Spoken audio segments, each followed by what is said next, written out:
Quando os marinheiros avistaram algo gigante lutando contra as ondas, pensaram que fosse apenas destroço, mas então perceberam que estava vivo e que não pertencia àquele lugar. Como um animal daquele tamanho foi parar sozinho em mar aberto? Será que ainda havia tempo para salvá-lo? Ou o oceano já tinha decidido seu destino? O treinamento daquela manhã parecia rotineiro demais para render qualquer história. O mar estava inquieto, mas não o suficiente para preocupar a tripulação do navio de patrulha que cortava as águas turvas da costa tropical. Então alguém gritou: "Movimento a este bordo!" Os homens correram para a lateral do convés. No início, só enxergaram espuma e ondas quebrando de forma irregular. Mas, entre elas, algo grande surgia e desaparecia, como se estivesse sendo engolido pelo oceano. O comandante ordenou que se aproximassem com cautela. Poderia ser destroço, embarcação virada ou alguém precisando de socorro. Quando o navio diminuiu a velocidade e o objeto ficou mais nítido, o silêncio tomou conta do convés. Não era madeira, não era metal, era um animal.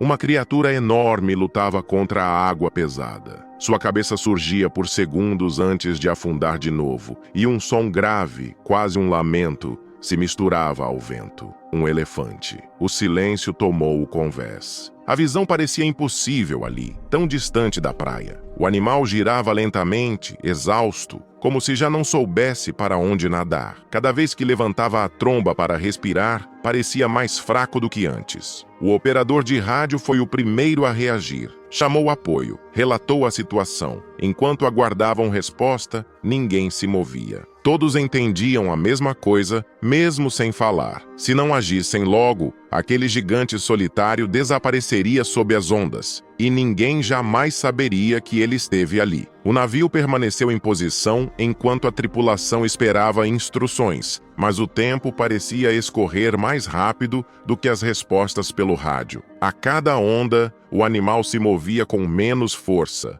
como se o próprio mar estivesse drenando sua resistência. Foi então que um dos tripulantes, criado perto de reservas naturais, falou quase em pensamento. Ele não deveria estar aqui. Nenhum elefante entra tão fundo no mar sozinho. A frase mudou o clima no convés. Aquilo deixava de ser apenas um encontro improvável no oceano. Passava a ser o desfecho de algo que começara muito antes daquele instante. Na costa, naquela mesma manhã, o sol havia nascido pesado e úmido. Em uma faixa de floresta próxima à praia, um pequeno grupo de elefantes havia se deslocado lentamente em busca de água fresca e alimento. Entre eles estava um macho jovem, ainda não totalmente acostumado a se manter próximo da manada. Curioso por natureza, ele frequentemente se afastava alguns metros além do permitido, atraído por cheiros novos, sons diferentes ou simplesmente pela liberdade que o espaço aberto oferecia. Naquele dia, a maré estava mais forte do que o habitual. Ondas longas batiam contra a areia e recuavam com uma força silenciosa, quase imperceptível para quem não estivesse atento. O jovem elefante entrou na água como já havia feito outras vezes. Para ele, o mar não representava perigo imediato, apenas um alívio do calor e das moscas que insistiam em rodear sua pele. Ele caminhou devagar até que o fundo começou a ceder sob seus pés, e então fez o que seus instintos permitiam. Começou a nadar. Elefantes são nadadores surpreendentemente resistentes. Seus corpos grandes flutuam melhor do que muitos imaginam, e a tromba funciona como um tubo natural para respirar. Durante alguns minutos, talvez até meia hora, tudo pareceu sob controle. Mas o mar muda rápido. Uma corrente lateral, quase invisível na superfície, começou a empurrá-lo. Primeiro alguns metros,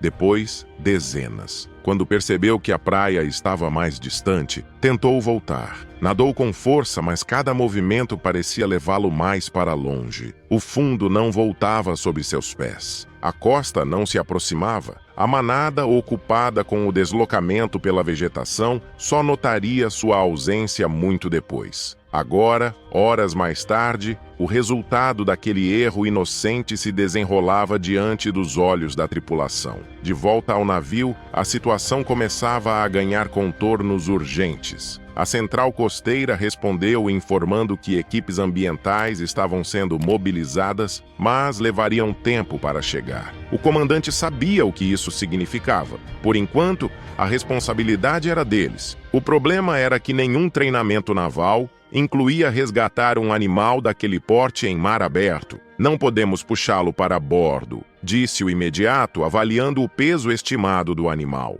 Mesmo que conseguíssemos, poderíamos feri-lo ou virar a embarcação menor. Outro marinheiro sugeriu usar uma rede, mas logo perceberam que não havia equipamento capaz de suportar o esforço combinado das ondas e do peso do elefante. Enquanto discutiam possibilidades, o animal girou novamente na água. Dessa vez demorou mais para emergir. Quando voltou à superfície, sua tromba subiu de forma trêmula, como se cada respiração exigisse um esforço imenso. Aquele detalhe mudou o clima no convés. Não era mais uma curiosidade da natureza, era uma corrida contra o tempo. O comandante decidiu agir antes mesmo de receber novas ordens. Ordenou que um bote inflável fosse preparado, com 2 homens experientes em manobras delicadas. A ideia inicial não era capturar o animal, mas avaliá-lo de perto, entender seu estado, sua reação e se existia alguma forma segura de guiá-lo. Quando o bote tocou a água, o silêncio se espalhou pelo navio. Até o barulho do motor parecia contido, como se todos instintivamente temessem assustar ainda mais o gigante cansado. Os homens se aproximaram devagar, falando em voz baixa, não para que o animal entendesse as palavras, mas para que sentisse a intenção calma por trás delas. De perto, a situação era pior do que parecia à distância. Os olhos do elefante estavam semicerrados. Seus movimentos já não eram firmes,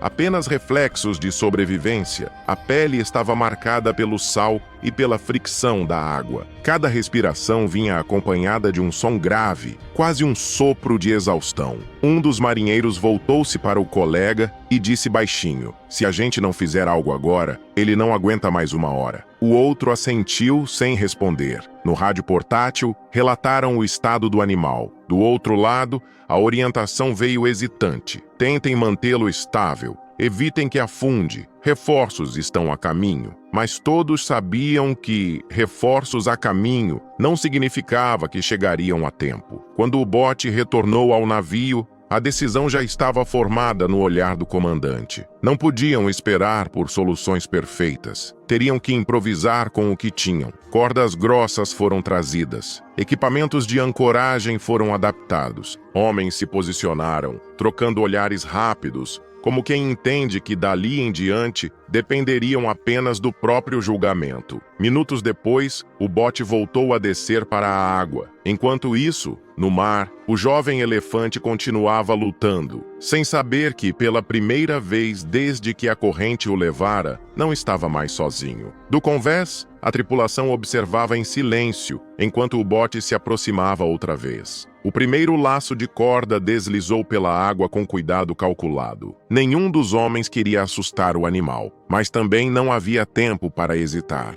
O elefante reagiu com um movimento brusco quando a corda tocou seu corpo. O bote recuou imediatamente, mantendo distância suficiente para que ele não se debatesse com mais força. Se entrasse em pânico, poderia se afogar em poucos minutos. O comandante respirou fundo antes de falar pelo rádio. "Vamos tentar de novo, mais devagar." A segunda tentativa levou longos minutos. Um dos marinheiros, inclinado na proa do bote, conseguiu posicionar a corda sob a água e guiá-la com movimentos quase imperceptíveis. Quando finalmente ela se acomodou atrás das patas dianteiras do animal, ninguém comemorou. Sabiam que aquilo era apenas o começo. O navio começou a se mover com extrema lentidão, aplicando tensão mínima na linha. A ideia era simples: não puxar o elefante, mas oferecer uma direção, uma espécie de apoio que o impedisse de se perder na corrente. Por alguns instantes pareceu funcionar. O animal manteve a tromba acima da superfície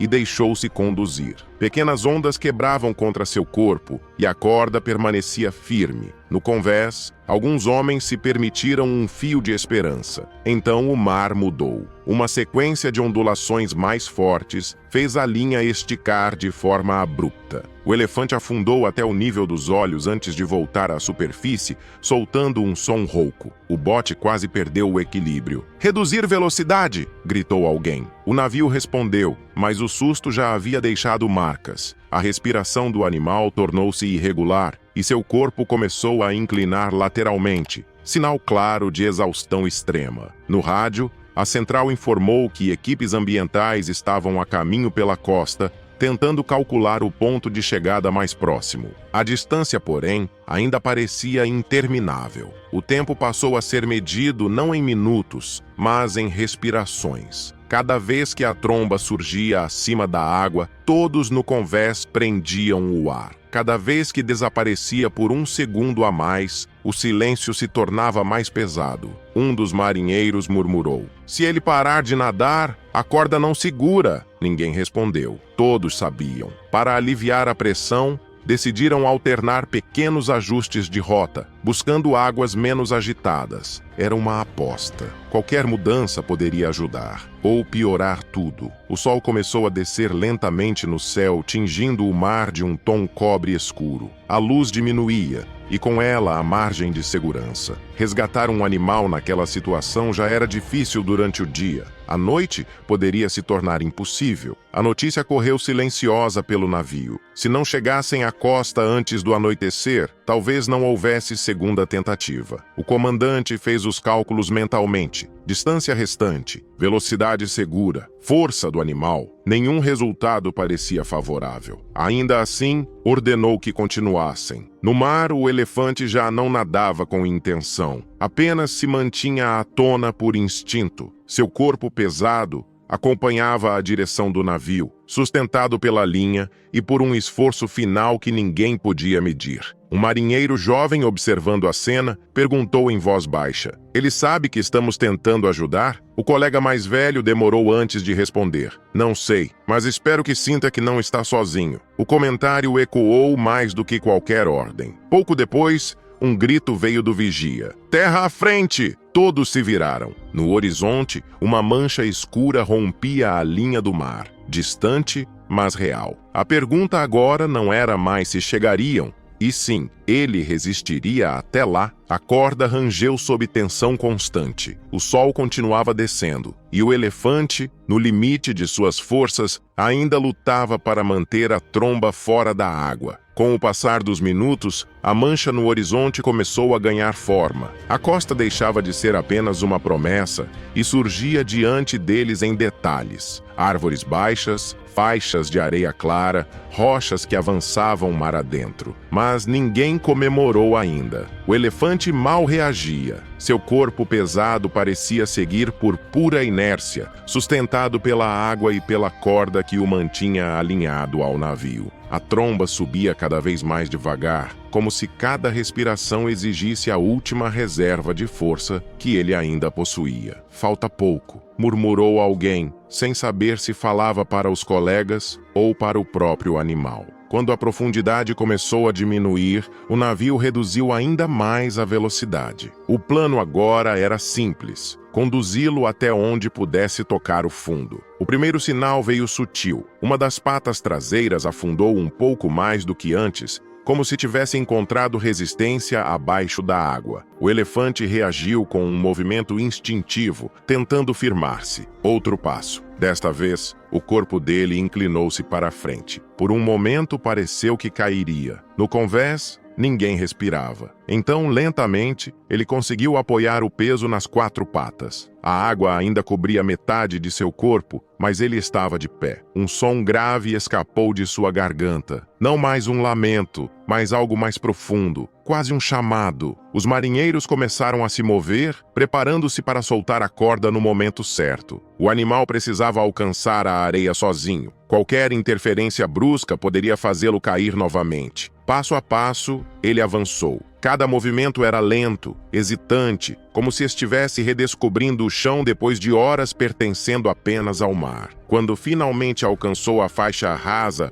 onde as ondas quebravam suaves, a corda foi liberada. O elefante parou por um instante balançando levemente, como se testasse o próprio equilíbrio. Depois seguiu adiante. A água escorreu de seu corpo em rios brilhantes sob a luz do entardecer. Quando tocou a areia firme, seus joelhos dobraram e ele desceu pesadamente, não em queda, mas em descanso. Um silêncio reverente tomou conta do lugar. Alguns homens sorriram, outros apenas olharam, absorvendo o que tinham acabado de presenciar. Nenhuma celebração ruidosa parecia apropriada ali. Minutos depois, veículos das equipes ambientais chegaram pela trilha próxima à praia. Especialistas correram até o animal, avaliando sua respiração, sua temperatura, seus sinais vitais. Ele estava exausto, mas vivo. Enquanto recebia água e cuidados, algo inesperado aconteceu. Do interior da vegetação surgiram sons baixos, vibrações profundas, quase imperceptíveis para quem não conhecia aquele idioma da natureza. As árvores se moveram. Uma silhueta apareceu entre as folhas. Depois outra, e mais outra. Uma pequena manada emergiu lentamente da mata, avançando com cautela até a borda da praia. Os especialistas recuaram, permitindo espaço.